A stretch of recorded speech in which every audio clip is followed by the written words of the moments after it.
Welcome to யோ சமையல். சொல்லுக்கா சீக்கிரம் சொல்லுக்கா. இப்போ நான் உங்களுக்கு 5 நிமிஷத்துல சாப்பாடு எப்படி செய்யறதுன்னு சொல்லி தர போறேன். அதான்க்கா வேணும். 5 நிமிஷம் சாப்பிட்டு போய்கிட்டே இருக்கணும். இப்போ பக்கத்துல கடலப்பருப்பு இருக்கா? இருக்கு. அந்த கடலப்பருப்பு எடுத்து 5 மணி நேரம் ஊற போடுங்க. எக்கோ என்ன நீ 5 நிமிஷத்துல சமைக்கலாம்னு சொல்லிட்டு பருப்பே 5 மணி நேரம் ஊற போட சொல்ற?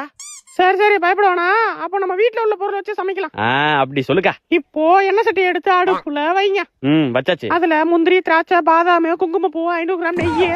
எக்கோ வீட்ல உள்ள பொருள்னு சொல்லிட்டு வீட்ல இல்லாத பொருளா சொல்லிட்டு இருக்க? தம்பி, அப்போ உங்க வீட்ல என்னதான் இருக்கு? ஏக்கா எங்க வீட்ல தக்காளி, வெங்காயம், உருளைக்கிழங்கு, கத்திரிக்காய் இதான் இருக்கு. சரி, அப்போ அதை வச்சு ஒரு சமையல் பண்ணிடலாம் வாங்க. அப்படி சொல்லுங்க. தக்காளிய நறுக்குன்னு எறிங்க. உருளைக்கிழங்கு எடுத்து உருட்டி தள்ளுங்க. வெங்காயத்தை எடுத்து வேற மாதிரி நறுக்குங்க. கத்திரிக்காவை சும்மா கதற விடுங்க. கதற விட்டாச்சு. அடுத்து நறுக்குன காய்கறி எல்லாம் சட்டில எடுத்து போடுங்க. போட்டாச்சு. அதுல தேவையான அளவு எண்ணெய ஊத்துங்க. தேவையான அளவு போடணுமா? தேவையான அளவு உப்பு கொஞ்சம் போடுங்க. எக்கோ தேவையான அளவு என்னன்னு தெரியாம தான் நானே வீடியோ பார்த்து சமைக்கிறேன். இப்பயும் தேவையான அளவுன்னு சொன்னா எப்படிக்கா? ஒழுங்கா 1 ஸ்பூனா 2 ஸ்பூனா சொல்லுக்கா. அது தெரியாம தானே தேவையான அளவுன்னு சொல்றது.